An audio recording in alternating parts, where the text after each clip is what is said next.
Hi friends, welcome back. ഇന്ത്യയിലെ ജനസംഖ്യ വളരെയധികം മുമ്പോട്ട് കുതിച്ചിരിക്കുകയാണ്. ചൈനയെ മറികടന്ന് നമ്പർ 1 ആവാൻ പോവാണ് നമ്മൾ. എന്തായാലും ഇത് കേൾക്കുമ്പോൾ നിങ്ങൾക്ക് എന്ത് തരത്തിലുള്ളൊരു ഫീലിംഗ് ആണ് തോന്നുന്നത്? ഇതാകെ പ്രശ്നമാവുന്ന ഒരു ഫീലിംഗ് ഉണ്ടോ? ജനസംഖ്യ ഭയങ്കരമായിട്ട് കൂടുക, ദാരിദ്ര്യം വരിക, അങ്ങനെയുള്ള ടെൻഷനൊക്കെ തോന്നുന്നുണ്ടോ? എന്നാൽ ആ കാര്യത്തിൽ ഇന്ത്യ വളരെ ബെറ്റർ ആണ് കേട്ടോ. അതായത് ഇത്രയും കാലം ഇങ്ങനെ ഒരു ലെവലിലേക്ക് എത്തിയിട്ടും ഇവിടെ അങ്ങനത്തെ സിറ്റുവേഷൻസ് അധികം കാണാനില്ല. ഇത് വളരെ സ്റ്റേബിൾ ആയിട്ടാണ് ഈ ഒരു കമ്മ്യൂണിറ്റി പോയിക്കൊണ്ടിരിക്കുന്നത്, അല്ലെങ്കിൽ ഈ ഒരു രാജ്യം പോയിക്കൊണ്ടിരിക്കുന്നത്. അത് ഈ ഒരു ഗവൺമെന്റിന്റെ പ്രത്യേകത അല്ലെങ്കിൽ ഈ ഒരു ഭരണകൂടത്തിന്റെ പ്രത്യേകത എന്നല്ല, ഇത്രയും കാലമായിട്ട് നമ്മൾ പിന്തുടർന്ന് പോകുന്ന ആ ഒരു സിസ്റ്റത്തിന്റെ പ്രത്യേകതയായിരിക്കും ഇത്രയും ജനസംഖ്യ വർദ്ധിച്ചിട്ടും എല്ലാം വളരെ സ്റ്റേബിൾ ആയിട്ട് തന്നെ നിൽക്കുന്നു എന്നുള്ളത്.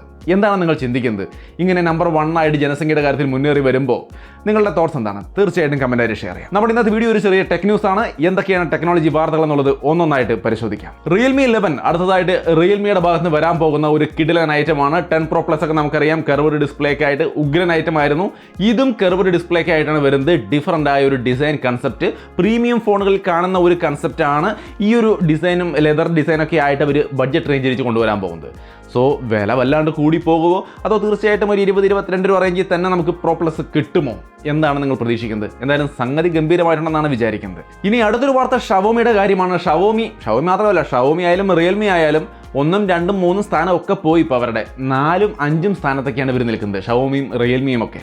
അതായത് ഇവരുടെ ഒരു രീതി എന്തായിരുന്നു വെച്ച് കഴിഞ്ഞാൽ, ഒരേ സ്പെക്കുള്ള ഫോണുകൾ അങ്ങോട്ടും ഇങ്ങോട്ടും സ്പെക്കൊക്കെ മാറ്റി മറച്ചൊക്കെ ഇട്ട് ഇഷ്ടം പോലെ ഇറക്കി ജനങ്ങളെ കൺഫ്യൂസ് ആക്കി പർച്ചേസ് ചെയ്യിപ്പിച്ച്, അതായത് ഈ കലക്കവെള്ളത്തിൽ മീൻ പിടിക്കുന്ന പോലുള്ള പരിപാടികളായിരുന്നു. വാങ്ങിക്കുന്നവന് ബെസ്റ്റ് എക്സ്പീരിയൻസ് കൊടുക്കുക, ബെസ്റ്റ് സർവീസ് കൊടുക്കുക, ഇങ്ങനെയുള്ള കാര്യങ്ങളിൽ ഇവർ മറന്നുപോയി, അല്ലെങ്കിൽ ഇങ്ങനെയുള്ള കാര്യങ്ങൾക്ക് അവർ വേണ്ട പ്രാധാന്യം കൊടുത്തില്ല എന്ന് വേണം കരുതാൻ. കാരണം ഒരുപാട് ബഗ്ഗും കാര്യങ്ങളൊക്കെ ആയിട്ട് ഷവോമി പോക്കോ ഫോണിലെടുത്തവർ സ്ട്രഗിൾ ചെയ്യുന്നൊരവസ്ഥ നമ്മൾ കണ്ടു. റിയൽമി താപ്പ പരസ്യങ്ങളും കാര്യങ്ങളൊക്കെ ആയിട്ട് അലമ്പായി തുടങ്ങി. ഈ ഒരു കാരണം കൊണ്ട് തന്നെ ആയിരിക്കാം ഇവർ പുറകോട്ട് പോകുന്നത്. ഇപ്പോഴത്തെ ലേറ്റസ്റ്റ് കനാലിസ് റിപ്പോർട്ട് അനുസരിച്ച് സാംസങ് ആണ് 1ാം സ്ഥാനത്ത്, ഓപ്പോ, വിവോ ഇതും കഴിഞ്ഞിട്ടാണ് ഷവോമി റിയൽമി നിൽക്കുന്നത്. നിങ്ങൾ എന്താണ് ഇതിൻ്റെ കാരണമായിട്ട് ചിന്തിക്കുന്നത്? നമ്പർ 1 നിന്ന ആൾ 4, 5 സ്ഥാനങ്ങളിലേക്കൊക്കെ എടുത്തെറിയപ്പെടുന്നതിൻ്റെ കാരണം തീർച്ചയായിട്ടും കമൻറ്റ് ചെയ്യാം. ഇനി അടുത്തതായിട്ട് ഐഫോണിൻ്റെ വില എപ്പോഴാണ് കുറയാന്ന് ഒരുപാട് പേര് കാത്തിരിക്കുന്ന ഒരു കാര്യമാണ്. ഇന്ത്യൻ കമ്പനിയായ ടാറ്റ വിസ്ട്രൺ ഫാക്ടറി ടേക്ക് ഓവർ ചെയ്യാണ് 5000 കോടി രൂപയോളം കൊടുത്തുകൊണ്ട്. എന്തായാലും അതിൻ്റെ ഉദ്ദേശം ഐഫോൺ മാനുഫാക്ചർ ചെയ്യുക എന്നുള്ളത് തന്നെയാണ്. ഇന്ത്യൻ കമ്പനി ഇന്ത്യയിൽ ഐഫോൺ അസംബിൾ ചെയ്യുന്നു. Made in India, true made in India ഐഫോണുകൾ വരാൻ പോകുന്നു. വില കുറയും എന്ന് ഞാൻ പറയുന്നില്ല, ചിലപ്പോൾ കുറയുമായിരിക്കും. നിങ്ങൾ എന്താണ് ചിന്തിക്കുന്നത്? ഇനി അടുത്തതായിട്ട് പോക്കോ F1 എന്ന ഫോൺ നമുക്ക് എല്ലാവർക്കും അറിയാം. ഒരു 1-ാം തരം അടിപൊളി പവർഫുൾ ഫോണായിരുന്നു. എന്നാൽ അതിനുശേഷം അതുപോലത്തെ ഒരു കിഡിലൻ പോക്കോ ഫോൺ നമ്മൾ കണ്ടിട്ടേ ഇല്ല. ഒരുപാട് നല്ല ഫോണുകൾ വന്നെങ്കിലും ആ ഒരു ഫീൽ തരുന്ന, ആ ഒരു വാല്യൂ ഫോർ മണി തരുന്ന അത്രയും കിടിലൻ ഒരു സംഭവം കണ്ടിട്ടില്ല. എന്നാൽ പോക്കോ F5 അത്തരത്തിലൊരു ഫോൺ ആയിരിക്കുമെന്നാണ് അറിയുന്നത്. ശരിക്കുള്ള പോക്കോ F1ൻ്റെ അടുത്ത പിൻഗാമി എന്ന് ക്ലിയർ ആയിട്ട് പറയാൻ കഴിയുന്ന ഒരു ഫോണായിരിക്കും പോക്കോ F5 എന്നാണ് പറയപ്പെടുന്നത്. ഇതിൽ സ്നാപ്ഡ്രാഗൺ 7 Gen 2 പ്രൊസസ്സർ ആയിരിക്കും ഉണ്ടായിരിക്കുക എന്നാണ് പറയുന്നത്. 7+ Gen 2 ആ ഒരു സംഗതി എന്ന് പറയുന്നത് ഏകദേശം 1 മില്യൻ്റെ അടുത്ത് AnTuTu സ്കോറുള്ള ഒരു പ്രൊസസ്സറാണ്. അതായത് 800 സീരീസിൻ്റെ ആ ഒരു റേഞ്ച് പവർ അതിനുണ്ട് ഏകദേശം. എന്ന് വെച്ചാൽ അത്രയും പവർഫുൾ ആയ ഒരു പ്രൊസസ്സർ വെച്ചുകൊണ്ടാണ് ഈ പോക്കോ F5 എന്ന ഫോൺ വരാൻ പോകുന്നത്. പക്ഷേ ഇത് 20,000 രൂപ റേഞ്ചിൽ വരുമെന്നുള്ളൊരു വാർത്ത, അതെനിക്ക് വിശ്വസിക്കാൻ നല്ല ബുദ്ധിമുട്ടുണ്ട്. ബട്ട് എങ്കിലും പോക്കോ F4 25,000 രൂപയ്ക്ക് ഇപ്പോൾ കിട്ടുന്നുണ്ട്. ആ ഫോൺ ആ ഒരു റേഞ്ചിൽ വേണമെങ്കിൽ ഇത് വരാം. ആ റേഞ്ചിൽ വരികയാണെങ്കിലും ഇത് തീർച്ചയായിട്ടും നന്നായിട്ടുണ്ട് എന്ന് തന്നെ പറയേണ്ടി വരും. പക്ഷേ 20,000 രൂപ റേഞ്ചിൽ വരുമെന്ന് കേൾക്കുന്നു. ഇനി വിവോയുടെ കുറേ ലോഞ്ചുകളുണ്ട്. വിവോ പാഡ് ചൈനയിൽ ലോഞ്ച് ചെയ്യുന്നുണ്ട്. വിവോ X Fold ലോഞ്ച് ചെയ്യുന്നുണ്ട് 8 Gen 2 പ്രൊസസ്സറൊക്കെ വെച്ചിട്ട്. വിവോ ഫ്ലിപ്പ് ലോഞ്ച് ചെയ്യുന്നുണ്ട്. ഇന്ത്യയിൽ വിവോ X90 സീരീസ് ലോഞ്ച് ചെയ്യുന്നുണ്ട് 26-ാം തീയതി. മറ്റേതൊക്കെ ചൈനയിലാണ് ലോഞ്ച് ചെയ്യുന്നത്. വിവോ X90 ഇന്ത്യയിലാണ് ലോഞ്ച് ചെയ്യുന്നത്. ഇങ്ങനെ കുറേ ലോഞ്ചുകൾ വിവോയുടെ നടക്കാൻ പോകുന്നുണ്ട്. കൂട്ടത്തിൽ X90 ലോഞ്ച് ചെയ്യുന്നേ ഉള്ളൂ, അതിനിടയിൽ തന്നെ പുതിയൊരു ലീക്കും വന്നിരിക്കുന്നു. X100, ഈ 90യുടെ അടുത്ത ജനറേഷൻ S100, അതിൻ്റെ ഇമേജ് നിങ്ങൾക്ക് ഇവിടെ കാണാം. ഇതിൻ്റെ ലീക്കും വന്നിട്ടുണ്ട്. സോ വിവോയുടെ ഒട്ടനവധി ലോഞ്ചുകൾ ഇവിടെ നടക്കാൻ പോകുന്നുണ്ട്. വിവോയുടെ ഒരു കിടിലൻ സംഗതി കൂടിയുണ്ട്. വിവോ T2X ബഡ്ജറ്റ് റേഞ്ചിൽ 11,990 എന്ന പ്രൈസിന് 6020 എന്ന് പറയുന്ന ഡയമൻസിറ്റി പ്രൊസസ്സർ, അടിപൊളി പ്രൊസസ്സറാണ്. ആ ഒരു പ്രൈസിന് നല്ല ക്വാളിറ്റി, കുഴപ്പമില്ലാത്തൊരു ക്യാമറ, നല്ല ഡിസൈനും കാര്യങ്ങളൊക്കെ ആയിട്ട് അടിപൊളിയാണ് വിവോ T2X എന്നാണ് എനിക്ക് തോന്നുന്നത്.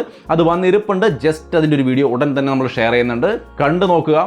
ആ ഒരു പ്രൈസിന് ബഡ്ജറ്റ് റേഞ്ചിൽ ഒരു ഫോൺ നോക്കുന്നവർക്ക് ഒരു അടിപൊളി ഐറ്റം ആയിരിക്കും അത്. പിന്നെ ഇതിനിടയ്ക്ക് TV ഒക്കെ വാങ്ങിക്കാൻ പോകുമ്പോൾ നമ്മുടെ സുഹൃത്തുക്കളിൽ പലർക്കും ഉള്ളൊരു കൺഫ്യൂഷൻ ഉണ്ട്. ഏത് സൈസുള്ള TV വാങ്ങിക്കണം, ഏത് HD വേണോ, ഫുൾ HD വേണോ, 4K വേണോ, അല്ലെങ്കിൽ ഏത് ടൈപ്പ് LCD വേണോ, LED വേണോ. ഇങ്ങനെ വാങ്ങിക്കുമ്പോൾ തന്നെ ഇതിൽ എത്രയൊക്കെ പോർട്ടുകൾ വേണം, ആ പോർട്ടുകൾ ഏത് ടൈപ്പുള്ളത് വേണം, അതേപോലെ തന്നെ ബ്രാൻഡ് ഏത് വേണം, അങ്ങനെ എന്തൊക്കെ കാര്യങ്ങൾ പരിഗണിക്കണം നമ്മളൊരു നല്ല TV വാങ്ങിക്കുമ്പോൾ. അല്ലെങ്കിൽ ശരിക്കും തീർച്ചയായിട്ടും അബദ്ധം പറ്റും കേട്ടോ. അതുകൊണ്ട് ഈ കാര്യങ്ങളെക്കുറിച്ച് ക്ലിയർ ആയിട്ടൊരു ഐഡിയ പലർക്കും ഇല്ല. അതുകൊണ്ട് തന്നെ ഒരുപാട് പേര് കൺഫ്യൂഷൻ ചോദിക്കാറുണ്ട്, സംശയങ്ങൾ ചോദിക്കാറുണ്ട്.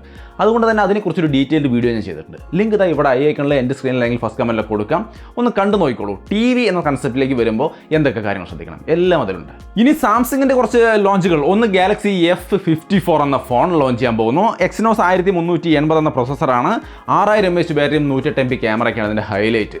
ഇത് കഴിഞ്ഞാൽ സാംസങ്ങിൻ്റെ ഗാലക്സി S9 എന്ന ഒരു സീരീസ് ലോഞ്ച് ചെയ്യാൻ പോകുന്നുണ്ട്. ടാബുകൾ 8 Gen 2 പ്രൊസസ്സറൊക്കെ വെച്ചുകൊണ്ട് നെക്സ്റ്റ് ജനറേഷൻ പൊളിക്കൊന്ന് വിചാരിക്കാം, അടിപൊളി സാംസങ് ടാബാണ്.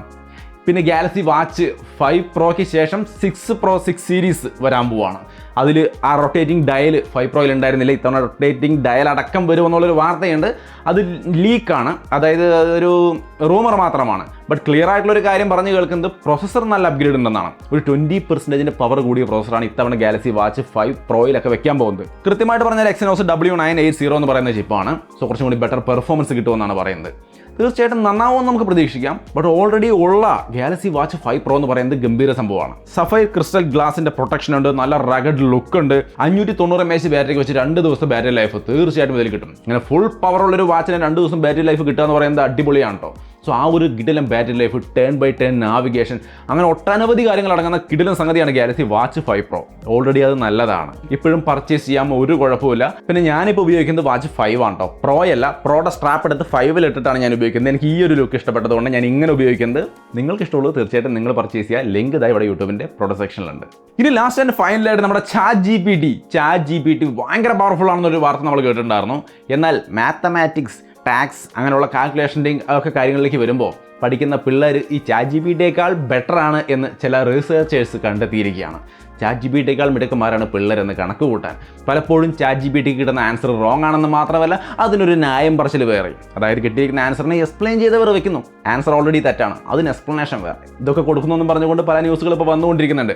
ChatGPT-യുടെ പെർഫോമൻസ് കാൽക്കുലേഷനിൽ അത്ര പോരാ എന്നാണ് പറയുന്നത്.